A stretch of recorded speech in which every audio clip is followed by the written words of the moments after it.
Muy buenas a todos y bienvenidos al episodio 123 del podcast de Historia, el programa con el que cualquier persona puede aprender sobre historia independientemente de su formación o nivel de conocimientos previos. Soy Óscar Hernández, historiador y divulgador histórico. Me puedes leer en mi web Historiae y puedes seguirme y contactar conmigo en mis perfiles en Facebook, Twitter, Instagram, YouTube y TikTok.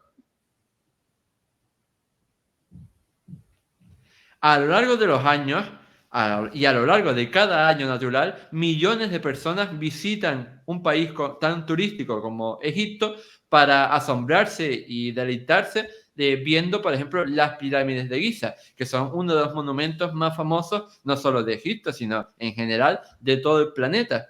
Y como suele pasar, seguramente la mayoría de estas personas que visitan monumentos famosos del mundo, como son las pirámides de Egipto, no tienen ni idea de su historia, de cómo se construyeron, de quiénes las construyeron, cuándo se construyeron, etcétera, etcétera, etcétera.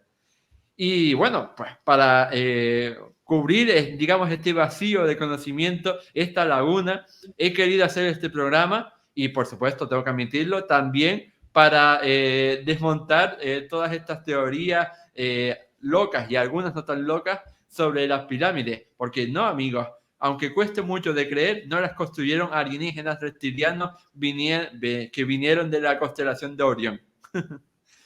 Y así que nada, puestos a hacer un programa acerca de las pirámides de Egipto y de todo lo que tiene que ver con ellas, he tenido el placer y el honor de contar en este programa con un experto en el tema para que nos hable sobre ellas. Él es José Miguel Padre Ortiz, doctor en Historia Antigua de Egipto, arqueólogo y divulgador histórico. ¿Qué tal está, José Miguel? ¿Qué tal? Mucho gusto. Para mí es un placer tenerte aquí de nuevo en el podcast de Historia para hablar sobre un tema que es tan interesante y apasionante como es el de las pirámides de Egipto. De hecho, creo que tú, tan apasionante es que llegaste a publicar un libro sobre el tema. Sí, bueno, sobre todo a dedicar mi tesis doctoral a a la cuestión y de allí surgieron un par de libros, pero sí, es el punto central o uno de los puntos centrales de mi investigación o de mi camino investigador, si lo quieres llamar así. Mm.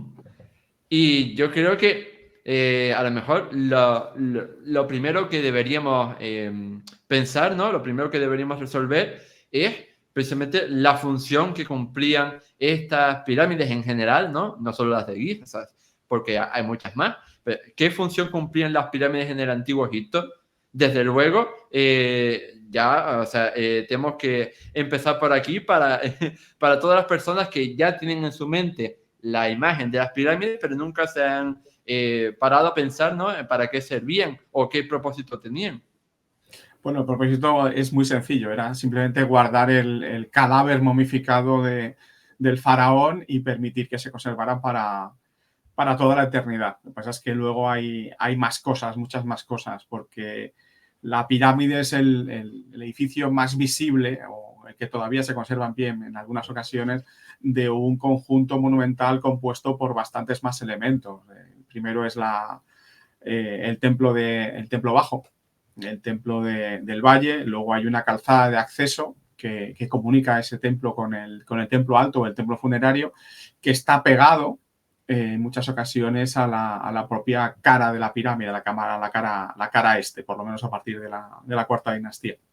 Y luego además suele haber una pirámide subsidiaria y en algunos casos hay algunas naves, algunos barcos enterrados al lado, ¿no? De modo que es mucho más la pirámide que simplemente ese edificio puntiagudo que nos maravilla cuando nos ponemos a sus pies. Sí, esto es muy importante tenerlo en cuenta porque, claro, fruto como digo, de ese desconocimiento, de esa ignorancia, podemos pensar que simplemente son los edificios piramidales y ya está, que no son nada más. Y precisamente otra cuestión, ¿no? que puede pensar mucha gente es que como las más famosas son las tres pirámides, ¿no? Las gigantescas de Giza, pues pueden pensar que estas son las únicas, pero en realidad hay muchísimas más pirámides construidas en el Antiguo Egipto. No, Sí, obviamente, las de Giza son las más grandes, las más altas, pero evidentemente hay muchas más. sí, hay muchísimas más. Empezaron a construirse al principio de la tercera dinastía y dejaron de construirse a finales de la 13 dinastía. De modo que contamos en Egipto aproximadamente con unas 110, algunas más quizá, si consideramos las pirámides que están todavía por descubrir de la 13 dinastía o del primer periodo intermedio, que seguramente habrá alguna. Pero sí, son más de un centenar. No creo recordar que decían en una famosa pregunta de ese juego de mesa, la respuesta decía como 10.000 pirámides y está equivocada. Es un error tipográfico. Pero sí, hay bastante, no solamente esas. Lo que pasa es que las más llamativas son esas tres porque son las que mejor se conservan. Aunque las pirámides de Dashur también se conservan bastante bien y se pueden ver muy bien. Y la pirámide de Meidum también es un espectáculo que resulta un poco extraño porque parece más bien una torre, pero eso simplemente porque varias de sus fases constructivas se han destruido. Pero sí, no son tantas como la gente cree, pero sí son muchas pirámides.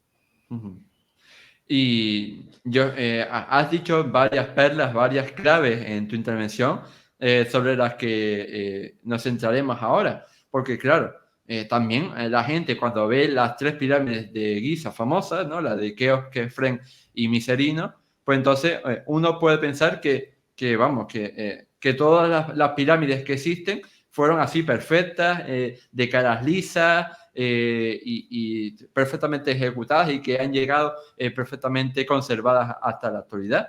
Pero ahora veremos que no siempre fue el caso. No siempre fueron de caras lisas, no siempre nos han llegado...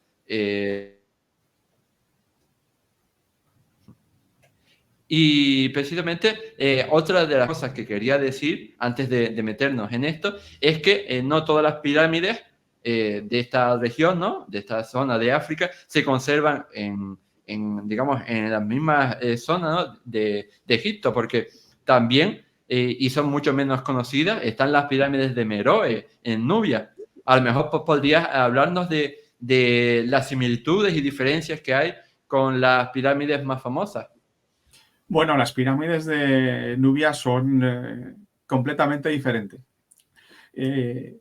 No dejan de ser pirámides, con lo tal son iguales. algo de similitud tienen y además tienen la misma función, sirven de enterramiento para los faraones o los reyes, mejor dicho, de Napata y Meroe. Lo que pasa es que son pirámides muy pequeñitas.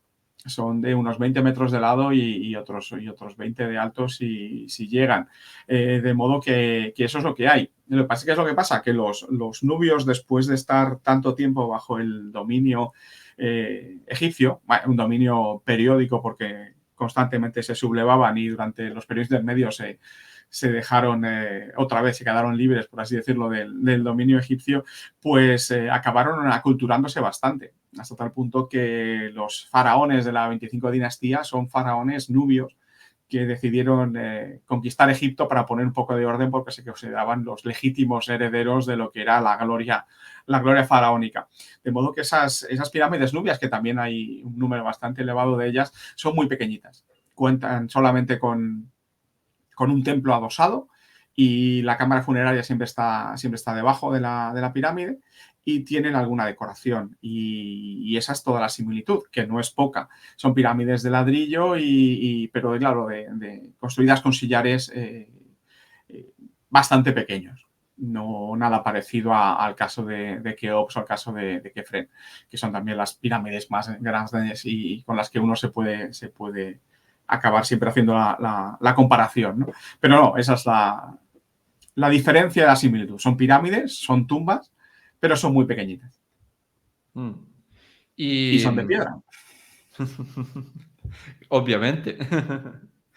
Y estos faraones que hemos mencionado, Keops, Kefren y Miserino, bueno, lo primero que había que aclarar, ¿no? Es que estos nombres son sus nombres en griego, porque después en egipcio no tenían otros nombres y los iremos mencionando. Pero antes de ellos, en esa cuarta dinastía, tenemos a un faraón muy famoso, o por lo menos muy importante, que fue Snefru, o también conocido como Seneferu. Y este faraón que vivió pues, a medio camino, ¿no? Entre el 2600 y el 2500 antes de Cristo, tiene el honor de ser el mayor constructor de pirámides de la historia egipcia, porque construyó nada más y nada menos que 3, con sus características particulares, pero llegó a construir 3. Háblanos un Sí, poco en más efecto. acerca de las pirámides estas. Snefru es el primer faraón de la cuarta dinastía. Es el padre de Keops, o Jufu, como lo llaman los egipcios. Nunjufui, que es como se llamaba por pues, es su nombre completo. Efectivamente es el primer faraón en construir una pirámide de caras lisas. Pero también puede que sea el primer faraón que convirtió una pirámide escalonada en una pirámide de caras lisas. Estamos hablando de la pirámide de Meidum. Si es así, y es el constructor de la primera etapa de la pirámide de Meidum, nos encontramos con que es un faraón que es cierto que estuvo reinando casi 50 años, pero que construyó 4 pirámides. La de Meidum, la de Dashur Norte y la de Dashur Sur, es decir, la pirámide romboidal, que es una que tiene un cambio de inclinación en el tercio superior de la pirámide roja de Dashur, y además una pequeña pirámide que es la pirámide de Sheila, que tiene 20 metros de altura. Entonces nos encontramos con que construyó muchos metros cúbicos de pirámide. Este señor que fue el que creó la pirámide verdadera, porque aunque no fuera él el que construyó la pirámide de Meidum, las primeras fases, sí, al menos sabemos que fue el constructor de la última fase, es decir, el que cubrió sus escalones y la convirtió en una pirámide de caras lisas. Además, es curioso porque en esos 3 edificios, la pirámide de Meidum, la pirámide romboidal y la pirámide roja, tenemos contrastado arqueológicamente lo que es el paso de un monumento escalonado a un monumento de pirámides de caras lisas, ¿no? Las pirámides de caras escalonadas tienen los sillares inclinados hacia el interior, están puestos así. Este es el núcleo de la pirámide, están así. Y resulta que la pirámide escalonada de Meidum tiene 2 fases, una primera fase de 7 escalones, una segunda fase de 8 escalones. Y esos 8 escalones tienen todos los sillares inclinados hacia el interior. Y sin embargo, la última fase tiene los sillares en horizontal. Y al mismo tiempo resulta que la pirámide de romboidal, la pirámide de Ashur Sur, tiene la primera parte de su estructura con los sillares inclinados hacia el interior también. Pero la parte superior construida con los sillares en horizontal. Y la última que se construyó, la pirámide roja, es toda a base de hiladas horizontales. Y es además la primera pirámide de caras lisas construida así. Además es un monumento brutal, aunque no es tan alto ni muchísimo menos como la pirámide de Keops, de Kefren, o la de Micerinos. La de Micerinos no, la de Micerinos sí le pega un buen repaso, pero la de Kefren no. Es un monumento que tiene 220 metros de lado y tiene más de 100 metros de altura, 108 o 104, ya no recuerdo. De modo que es un monumento muy impresionante. Entonces, en esos 3 edificios vemos cómo se va pasando de un modo de pensar la religión o el modo de entender cómo el faraón llegaba al cielo a otro, ¿no? Es de modo que son unas pirámides francamente fascinantes. Sí, y yo creo que si cualquier persona buscara ahora en Google una foto, ¿no? de la pirámide romboidal, como tú decías, le llamaría la atención esa estructura, ¿no? Que cambia totalmente a 2/3 de su altura. Y entonces, a lo mejor puede preguntarse, ¿por qué? ¿Por qué? ¿Se sabe por qué se presentó ese cambio tan abrupto? No hay una explicación. Hay teorías que la explican. La teoría principal, a ver, esa pirámide empezó a construirse, empezaron a aparecer grietas en un momento dado porque el terreno no es tan sólido como para soportar ese mamotreto de roca encima. Y entonces le construyeron una especie como de faja alrededor y luego construyeron encima la última fase, una inclinación menor. Para algunos arqueólogos eso supone que simplemente la parte superior cambia de inclinación porque lo que pretendían era liberar de peso la parte de arriba de la pirámide, de tal modo que evitara que se derrumbara la pirámide. Lo que pasa es que ese edificio es muy curioso porque tiene dos entradas. Una entrada al norte, que es como tienen todas las pirámides del Reino Antiguo, y una entrada al oeste. Y para mí esa doble inclinación está relacionada no con los fallos en la construcción, sino con esa doble entrada. Entonces, una entrada para el norte, una entrada para el oeste, y eso está relacionado con ese cambio de inclinación. Esas son las dos teorías que se barajan actualmente. Y desde luego yo creo que todas las pirámides que estamos mencionando deberían ser objeto, ¿no? de visión por parte de la gente que al mismo tiempo que escucha este podcast o lo ve en YouTube, pues que pueda mirar fotos porque la verdad es que son totalmente impresionantes y más si se comparan, ¿no? con la altura de una persona. Sí, no, Y, efectivamente. mm, y ahora yo también quería preguntarte, avanzando, ¿no? un poco en este programa, por la famosa, bueno, la más famosa, ¿no? de todas las pirámides de Egipto, que es la Gran Pirámide de Giza, construida por Khufu o Keops, ¿no? según el nombre egipcio o griego que usemos, allí en el siglo 26 antes de Cristo, que se dice pronto, y que llegó a tener una altura de 146 metros. Háblanos un poco más acerca de los hitos de este gran monumento de la antigüedad. Bueno, ¿qué más podríamos decir? Todo el mundo lo conoce. Es el monumento, es la pirámide más grande construida nunca. Es una pirámide en Egipto. Es una pirámide que tiene 230 metros de lado, que tiene, o tuvo en su momento 147 metros de altura, 146 con algo. Ya sabes que para muchos es muy importante los centímetros y tal de las medidas de la pirámide, lo cual es un poco idiota porque la pirámide está incompleta. No tiene el revestimiento y todos los cálculos que se hacen sobre su tamaño definitivo y final son cálculos teóricos. De modo que es complicado llegar, aunque se sabe aproximadamente las dimensiones, efectivamente la geometría nos permite hacerlo y es lo que tiene. Es una pirámide que está construida con unos sillares que tienen un peso medio de 2,5 toneladas. Es una pirámide que tiene 3 cámaras en su interior, una construida por debajo del suelo, una construida al principio y otra construida a 50 metros de altura, que es un tercio de la altura total de la pirámide. Incluso más, no, incluso a 100 metros. Ahora me están fallando las cifras. En cualquier caso, como muy bien dices tú, a los que están mirando ahora, escuchándonos, que puedan consultar un plano directamente en internet para que vean a lo que me estoy refiriendo, porque lo más curioso de esta pirámide es que es la única que tiene la cámara funeraria construida en el núcleo dentro. Las pirámides, el resto de las pirámides tienen la cámara funeraria construida justo a ras de tierra o por debajo de lo que es la base de la pirámide. Por eso es una de las circunstancias que le hace más especial, ¿no? Esas 3 habitaciones que cuenta no son las únicas, hay más pirámides que tienen esa estructura tripartita. De hecho, hay un artículo muy conocido de Rainer Stadelmann sobre eso.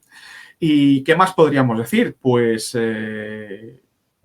algo que le gusta mucho a los amantes de los misterios es que está perfectamente alineada a los puntos cardenales. El centro de la pirámide, cuando hablamos de orientación en las pirámides, no pensemos en las esquinas, que a lo mejor sería lo más fácil, están apuntando directamente, no estamos hablando del centro de las caras de la pirámide. Y según ellos también hay una desviación de apenas un par de centímetros en nivel horizontal y cuenta con unos ángulos rectos casi perfectos. Bueno, eso no deja de ser cierto y es cierto que los cálculos teóricos que se hacen para encontrarlo suelen dar ese resultado. Pero bueno, para mí más bien eso es fruto de la casualidad. No tiene otra intención. Entendámonos casualidad. Ellos intentaban que fuera tan perfecto como resultó, pero le salió, le salió de casualidad. Y lo sabemos porque no siempre les pasa eso. En las pirámides de la Sexta Dinastía, por ejemplo, la pirámide de Pepi I, se tuvo que buscar el norte en un par de ocasiones porque no llegaron a encontrarlo exactamente. De hecho, ahí están las trazas en la base de la pirámide, se pueden ver perfectamente cómo se buscó un norte, no les convenció y se buscó otro. En la pirámide de Sajure, por ejemplo, si no recuerdo mal, hay una desviación en el cuadrado de la base de varios metros que luego tuvieron que ir corrigiendo según ascendía un poco la pirámide para dejarla perfecta. ¿Y qué más? Así, bueno, la gente habla mucho de que existe pi en la pirámide. Evidentemente, si cogemos el perímetro, lo dividimos por el doble de la altura, nos sale 3,14. Bueno, nos sale 3,14, pero no exactamente, porque 3,14 no es pi. Pi es 3, 14, 15, 92, 65, bueno, es un número periódico eterno que tiene unas características que no se repiten. Lo que pasa es que la gente se queda muy sorprendida cuando le dices, bueno, pero es que tú sabes que esa cosa que te parece tan maravillosa de esta pirámide, cuando la realizas con todas las pirámides que tienen la misma inclinación, resulta que te sale el mismo resultado o parecido. De modo que no es más que una casualidad de la geometría del edificio. No es el número pi. Para que sea el número pi, tiene que ser 3, 14, 15, 92, 65 y no es el caso. De modo que esas son las características principales de esta pirámide, que cuenta con un templo alto, una calzada de acceso, un templo bajo y estaba rodeada en la cara este. Hay tres agujeros o excavaciones, trincheras, si les podemos llamar así, para meter barcos que participaron, se supone, en la inhumación del faraón. Hay dos paralelos a la cara este, uno alineado con la calzada y en la cara sur se descubrieron dos trincheras que contenían, afortunadamente, los barcos desmontados. Una apareció en el año 54, la otra también, pero la segunda no se abrió, pensando precisamente que pudiera haber otro y ya tenían problemas para montar este barco. Tardaron cerca de 20 años en conseguirlo.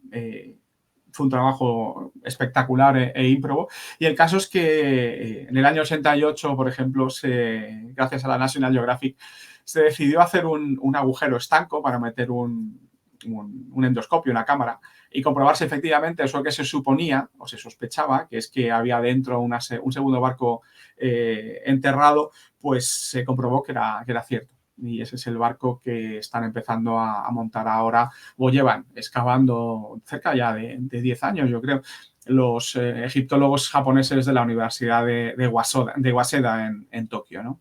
Y estos son un poco así los datos principales que se pueden decir de esta pirámide. Bueno, hay muchas más cosas que comentar, pero bueno, vamos a ir poco a poco. Según salgan, los mencionamos. Sí, de hecho, yo creo que a medida que la gente esté escuchando este programa, se estará haciendo una pregunta que vas a tener que responder ahora mismo. Y es que si tenemos en cuenta, yo he leído por ahí el dato, que la Gran Pirámide de Giza tiene 2,3 millones de bloques de piedra y que cada uno de estos bloques, pues eso, pesaba una barbaridad, como has dicho. Pues entonces, claro, la pregunta evidente es, ¿qué teorías científicas racionales se barajan sobre la construcción de la Gran Pirámide de Giza? Porque evidentemente, como decía, las teorías de construcción de los Anunnaki las hemos descartado. Bueno, lo principal que hay que tener en cuenta es que la pirámide no está compuesta por 2.300.000 bloques. Eso tenemos que descartarlo. Vale. Te voy a decir por qué. Porque el núcleo de la pirámide es un mojón de roca de la propia meseta, que se dejó a propósito en el centro y a partir de ahí se construyó. ¿Qué significa esto? Bueno, no es el único caso. Eso se puede ver en partes de la estructura, pero sobre todo en el interior cuando se va bajando por los corredores. Pero se puede observar en la esquina noreste y en la esquina norte, y en la cara norte, si no me acuerdo mal. ¿Qué es lo que sucede? En una pirámide tiene una característica muy peculiar. Es que el 80% de su volumen se encuentra en el tercio inferior de la pirámide.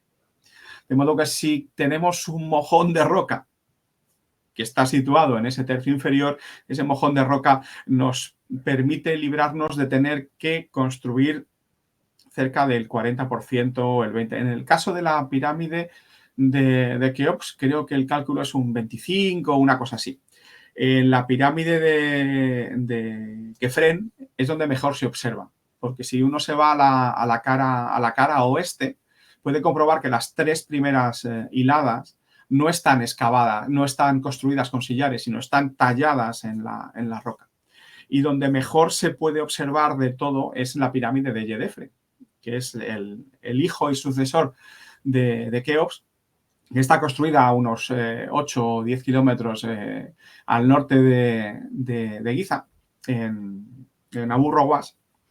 Y resulta que allí la pirámide, que se estuvo utilizando como cantera durante toda la antigüedad y sobre todo en la época moderna, algunos egiptólogos del siglo XIX comentan que salían de allí cerca de 100 camellos diarios cargados de roca. Pues resulta que esa pirámide se ha desmontado por completo y lo único que queda es ese mojón de roca. Y cuando uno reconstruye la pirámide con los límites que hay y tal, se da cuenta que esa pirámide, el 44% de la pirámide es ese mojón de roca, no son sillares. De modo que todos esos cálculos de 2.300.000 bloques divididos entre 26 años que pudo estar en el gobierno, 27, divididos total, nos sale que hay que colocar un bloque. No, resulta que todos los cálculos hay que volver a hacerlos porque ya no son tantos bloques. Además, la pirámide no está construida como con bloques de Lego, que es como todo el mundo piensa.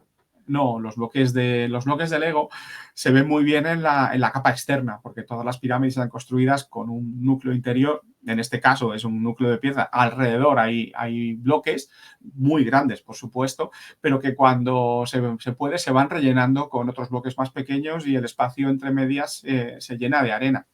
Lo que es de sillares perfectamente tallados es la capa exterior, el revestimiento de la pirámide, que además está construido o hecho con una caliza, mejor dicho, con una caliza más fina, más blanca, que sale de la cantera de Tura, que está al otro lado del río.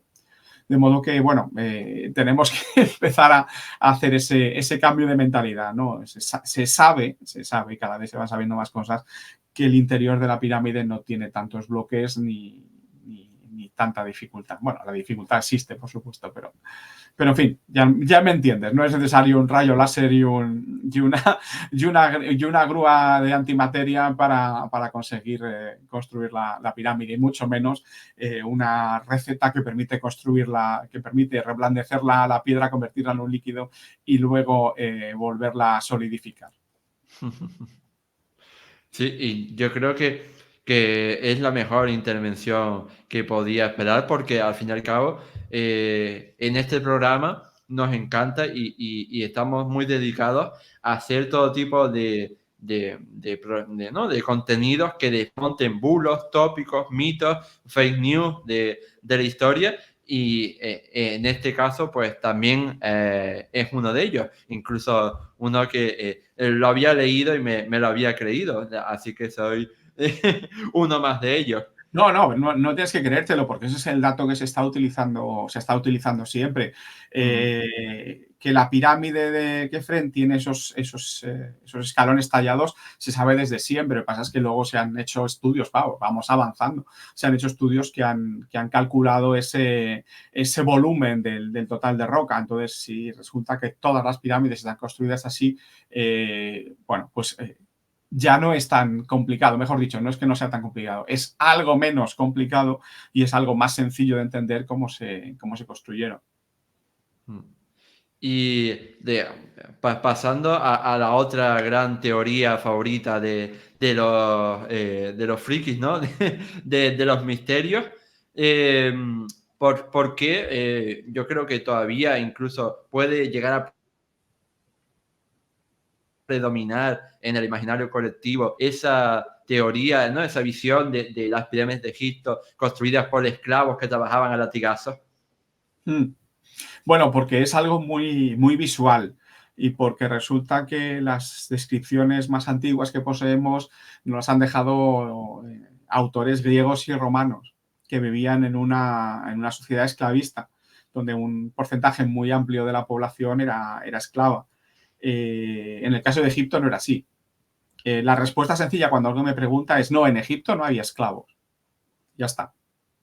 Pero hay que matizarla. En Egipto sí había esclavos. Evidentemente es un país que no deja de ser imperialista y que siempre acaba teniendo un grupo de personas que se convierten en gente dominada, por así decirlo. El problema es cuando uno compara ese dominio de esos esclavos supuestos con o mejor dicho, la libertad de esos esclavos supuestos con la libertad que tenían los súbditos en general del faraón. De modo que acaba por no haber mucha diferencia y tampoco hay mucha diferencia en cuanto a eso. Lo cierto es que sí que había esclavos, pero no las construyeron los esclavos. La construyeron gente que estaba contratada y pagada por el Estado. De modo que los constructores de las pirámides no eran esclavos. ¿Que participó algún esclavo en la construcción? Sí, seguramente, habría grupos, pero no eran la mayoría. La mayoría era de gente que para construir la pirámide recibía un salario que en el caso del Antiguo Egipto se pagaba en especie porque no conocían la moneda, no la utilizaron. Y eran un grupo que además eran privilegiados porque tenían un cuerpo médico que se encargaba de ellos, porque todos los días recibían suplementos de proteína animal, algo que el resto de la gente en Antiguo Egipto no veían, no consumían. Y bueno, pues era un trabajo muy duro, un trabajo cabrón, un trabajo mortal, suponemos que en bastantes ocasiones, pero nada que ver con los esclavos que hacían chasquear el látigo y los ponían en marcha para arrastrar un bloque de piedra.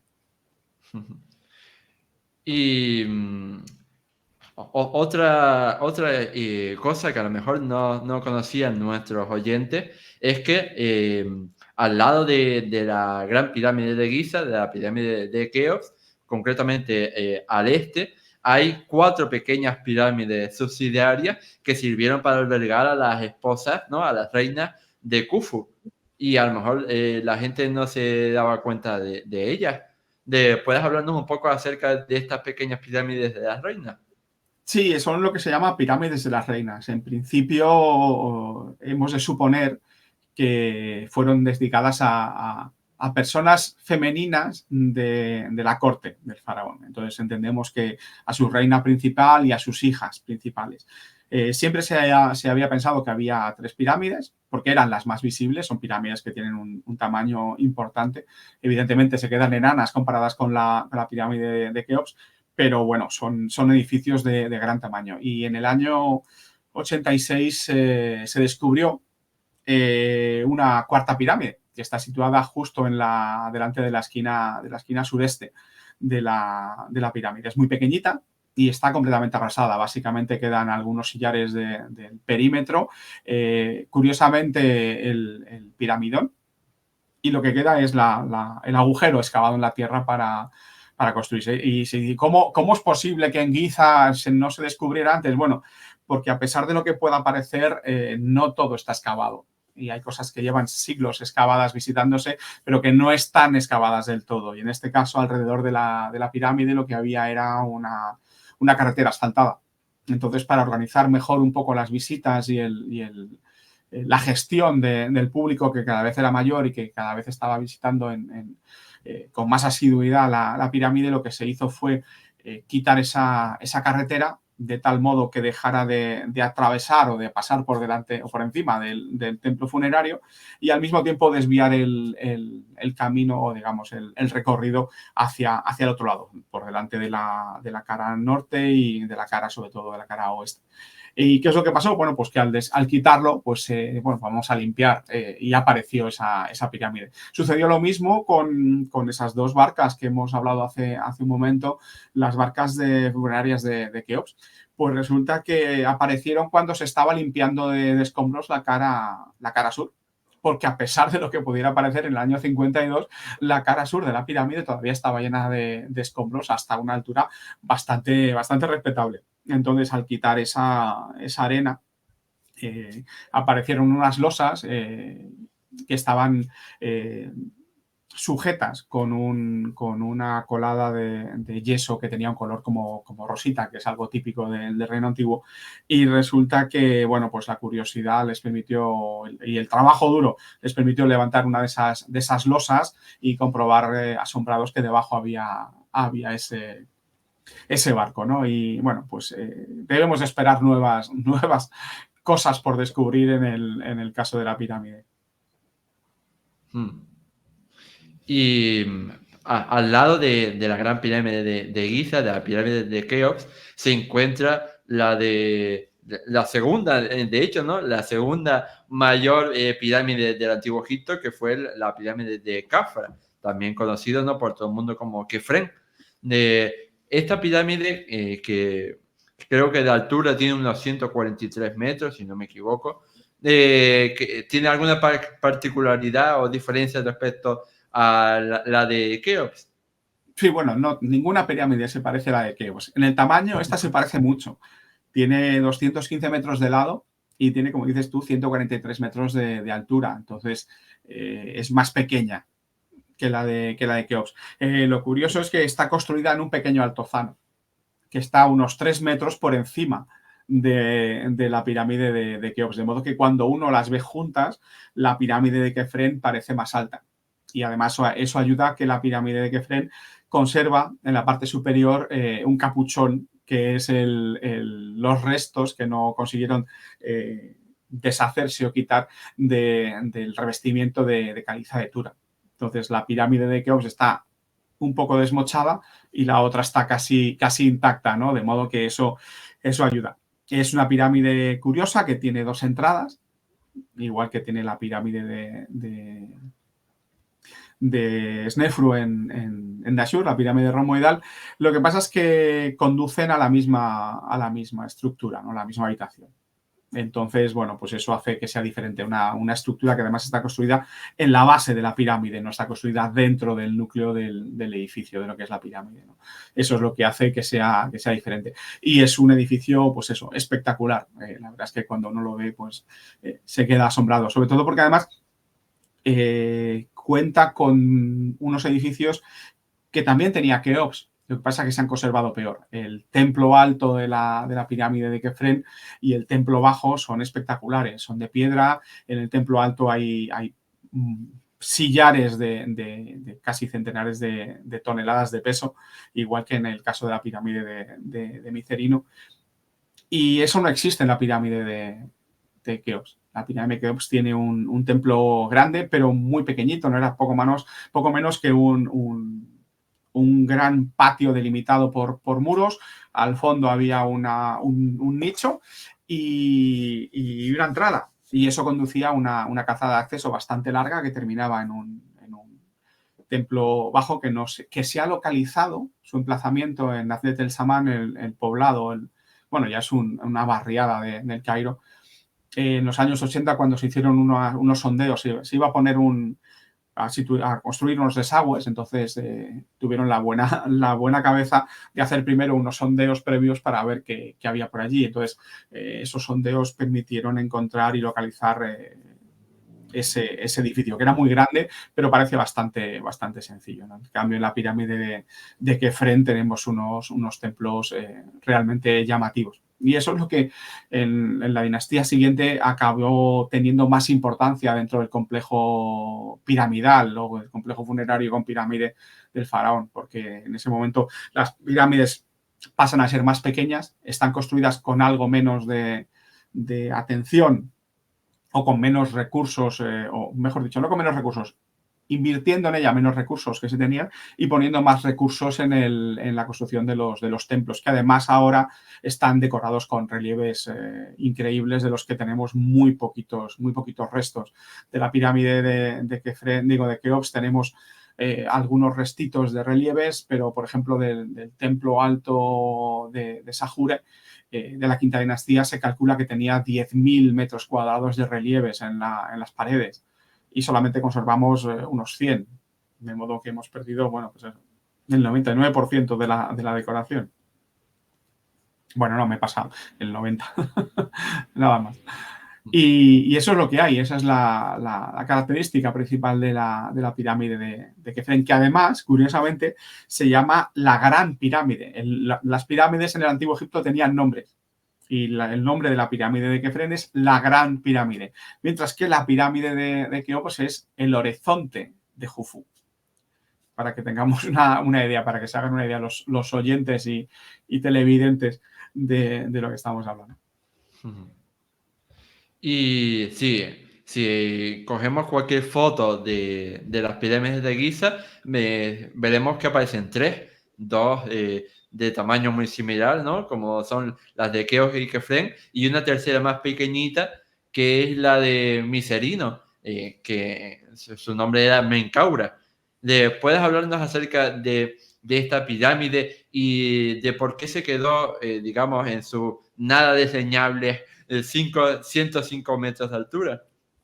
Bueno, la pirámide de Micerino es más que 105, lo que tiene son 60 metros de altura. Pero 60 metros de altura es un edificio de 20 pisos. Es una barbaridad. De modo que solamente podemos decir que es un monumento pequeño si lo comparamos con los dos monstruos gigantescos que tiene al lado.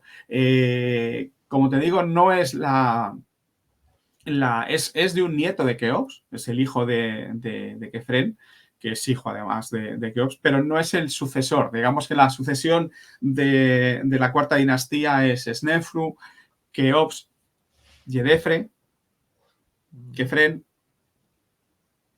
Micerino, nuestro amigo Java, o Vaca, mejor dicho, no creo que se sabe cómo se llama ese faraón que sucedió a Kefren, y después de él pasamos a Micerinos. Es decir, que hay dos ramas de la familia de Keops que se van intercambiando el poder, ¿no? Seguramente por cuestiones de edad o de prestigio, en fin. Reisner, que es uno de los grandes arqueólogos del siglo XX en egiptología, muy amante de las novelas policíacas, pues se montó una teoría bastante peculiar con respecto a que había, pues eso, asesinatos y intrigas por hacerse con el poder por una parte de una familia y por parte de la otra. Lo que pasa es que seguramente eso no fue así, o no fue tan salvaje o tan novelístico como él le gustaba pensar, y simplemente lo que pasaba es que, bueno, había cuestiones de edad y cuestiones de relevancia que hacían que fuera elegido un heredero en vez de otro. Lo curioso es que la pirámide de Yedefre tiene el tamaño que tiene la pirámide de Micerinos.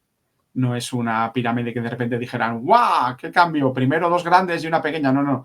Primero una gigante, después una gigante, pero mucho menos, después otra gigante y después otra gigante, pero mucho menos, ¿no? ¿Y estaba pasando algo que hiciera que tuvieran menos recursos? Quizá, es posible, pero si Kefren pudo construir la gigante y Yedefre la construyó más pequeña, no hay por qué pensar que Micerinos no pudo construirla también pequeña porque quiso construirla pequeña. En este caso, podemos pensar que la intención era no destacar con respecto a la de su padre. Y estamos pensando en el caso de Yedefre y respecto a Micerino con respecto a la de Kefren. Esa puede ser un motivo, ¿no? Pero no lo sabemos con exactitud. Y respecto a lo de su altura, tienes toda la razón del mundo. O sea, se me hizo un error 404 en el cerebro y tenía aquí por aquí apuntado de 105 105 metros de lado y 65 metros de Eso sí. altura. No, no 100 metros, sí, 105 Sí, metros no, de altura. se me fueron Pero las eso, cifras. se No, me cruzaron eso los es cables. normal. Eso es lo normal. A mí también se me van. O sea que no Y hay que bien, preocuparse. no. Y precisamente me ha gustado esto que has dicho ahora de que seguramente no, Menkaura, Miserino, pudo haber construido una pirámide más alta, pero no quiso. Y a raíz de esto quería preguntarte, ¿por qué se dejaron de construir pirámides? Bueno, se dejaron de construir pirámides mucho después, porque las pirámides se construyeron, en el primer periodo intermedio se construyeron pirámides, de la dinastía 7. En el Reino Medio se construyeron pirámides, también muy altas.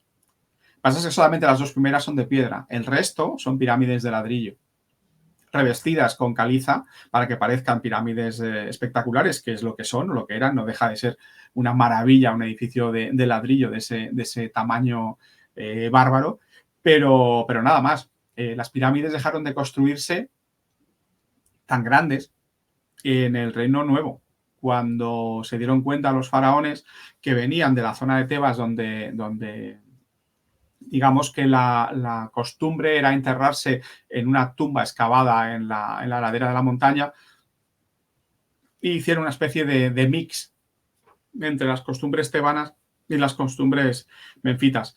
Pero sobre todo lo que intentaron era separar, por un lado, el lugar de enterramiento del lugar donde se celebraba el culto. Y el lugar de enterramiento volverlo lo menos conspicuo posible. ¿Por qué? Porque se habían dado cuenta de que durante el primer periodo intermedio y el segundo periodo intermedio las tumbas se saqueaban. Las tumbas se saquean en Egipto desde que hay tumbas.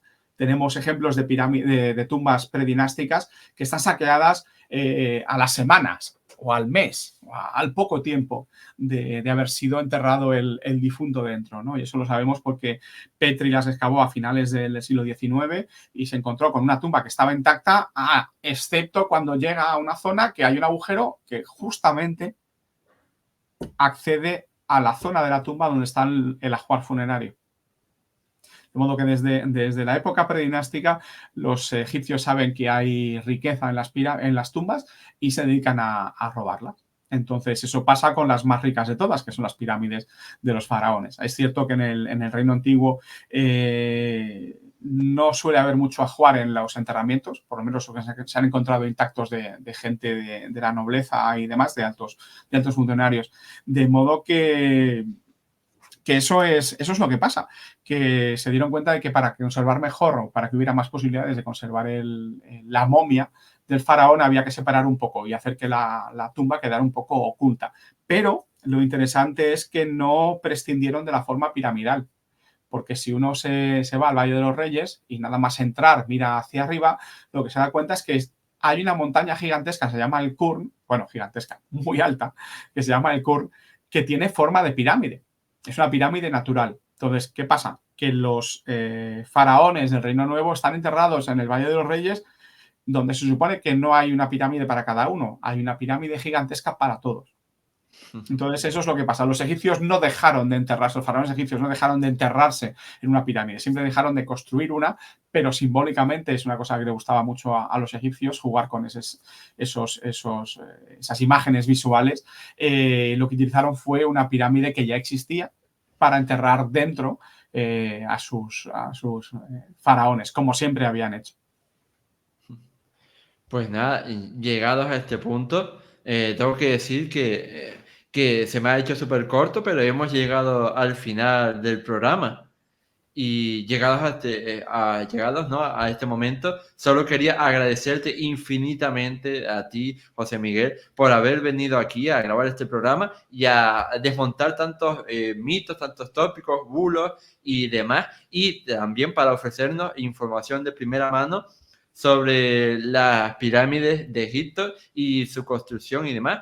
Información súper apasionante, que de hecho que yo también lo he flipado, he sido uno más de los que ha flipado escuchándote. Entonces, nada, pues muchísimas gracias por todo. Ha sido un placer.